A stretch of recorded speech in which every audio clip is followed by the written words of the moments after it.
Elle est dans la seule école publique en France de lutherie. C'est ça, Nathalie? Exactement, Vincent. 120 candidatures pour uniquement 12 places. Pour te dire à quel point la sélection elle est drastique. Alors la première semaine, quand on arrive dans cette école, on va d'abord apprendre à constituer son propre outil, ce petit canif qui va les aider à sculpter le violon. Je peux vous dire que cet outil il est indispensable. Il va les suivre tout au long de leur formation, même tout au long de leur vie. Alors justement, pour en savoir un peu plus, je vous propose de découvrir donc Dominique, qui est professeur en première année. Dominique, au son du rabot, il est capable de savoir si un élève travaille bien ou mal. Tout à fait. En fait, un bon outil bien affûté, ça chante. Alors je le disais à l'instant, donc 120 candidatures pour uniquement 12 places, donc les places sont chères. Comment se fait la sélection? Qu'est-ce qui fait la différence? La différence, c'est déjà la motivation, le potentiel manuel et puis la sensibilité à la musique aussi. Donc, on n'est pas obligé d'être un parfait violoniste, mais il faut avoir une vraie sensibilité musicale. Voilà. Et si possible, une pratique musicale, pas forcément d'un instrument du quatuor, mais une pratique musicale. Qu'est-ce qu'ils apprennent la première année, ces élèves? Donc ils apprennent déjà à fabriquer leurs propres outils, notamment le set de canifs Ces petits canifs là. voilà, qui va leur servir à découper le contour de l'instrument. Et puis ils apprennent à les utiliser, donc toute une chorégraphie on peut dire avec l'outil et le bois, reproduire des gestes bien au point. Les répéter inlassablement jusqu'à les maîtriser à la perfection. Alors Valère, qu'est-ce que ça vous fait de vous dire que vous répétez les mêmes gestes qu'au XVIe siècle? Moi, je trouve ça assez gratifiant de justement perpétuer des gestes qui ont démontré leur efficacité au long des siècles. Je laisse travailler. Alors c'est vrai que c'est important dans la fabrication d'un violon, le choix des essences de bois. Vous voyez, il y a plein de bois devant Valère. Par exemple, cette table d'harmonie, elle est en épicéa. Les éclisses et le fond du violon va être en bois d'érable. Au niveau des accessoires, on va utiliser des bois un peu plus durs. Alors justement, Dominique, finalement, on utilise les mêmes bois d'un violon à l'autre. Comment est-ce qu'on fait la différence au niveau de la qualité sonore?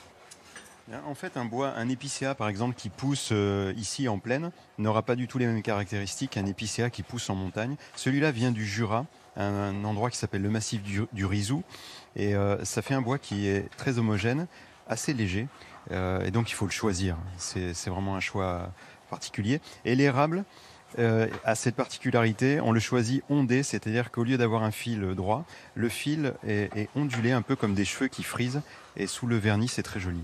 Vous avez vu que même l'origine du bois est importante. Donc ce que je vous propose tout à l'heure, c'est de se retrouver avec les troisième années, les futurs diplômés. À tout à l'heure. Vincent, alors tout à l'heure, vous avez vu les premières années qui étaient assez concentrées. Là, les troisièmes années, on est vraiment au top de la concentration. C'est normal parce qu'à la fin de l'année, il y a le diplôme à obtenir. Donc il y a un enjeu qui est très important. Et pour obtenir ce diplôme, ils doivent être capables de reproduire en une année soit un violon ou un alto, ou bien un violoncelle. Et le professeur qui les encadre est juste à côté de moi, c'est Jean-Philippe. Bonjour Jean-Philippe. Bonjour. Alors les élèves, ils ne doivent pas créer un instrument de musique pendant toute une année, mais reproduire un modèle ancien. Pourquoi est-ce que c'est la reproduction qui prime? Alors, ils ont pour tâche de fabriquer un instrument, mais de reproduire, après un relevé de code sur un instrument ancien, les grandes caractéristiques, les grandes lignes générales au niveau des formes, des volumes, des profils, de la caractéristique des èves, d'un filetage, d'un creusage de tête. Comment ça se passe concrètement? Ils doivent le voir en vrai, cet objet? Alors, ils partent d'une photo. Là, je vois qu'il y a, par exemple, un dessin à côté de l'instrument qui est en train de réaliser Inès, juste à côté de vous. Alors, c'est un modèle de Jean-Baptiste Vuillaume. Hein. Donc, elle a été. Vous aviez été chez un luthier? Moi, j'ai été directement chez le musicien qui joue l'instrument à Berlin. Ah, c'était à Berlin? Oui, on se déplace beaucoup. Il y a des élèves qui sont allés en Angleterre ou après on trouve aussi auprès de luthier, mais ça arrive d'aller directement auprès du musicien pour relever l'instrument. Et pourquoi vous avez fait le choix de ce violoncelle?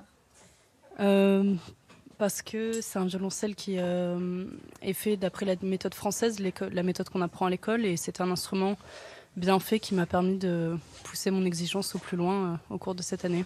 C'est difficile de reproduire un modèle ancien?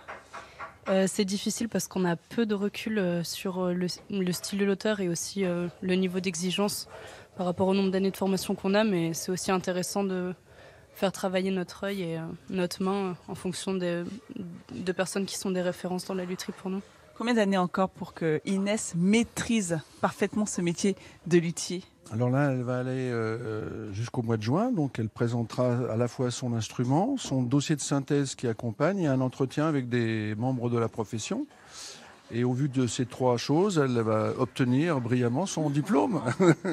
Oui, et peut-être un jour s'installer à son propre compte. Vous avez vu, c'est un métier qui est très complexe et c'est grâce à ces élèves que la tradition perdure.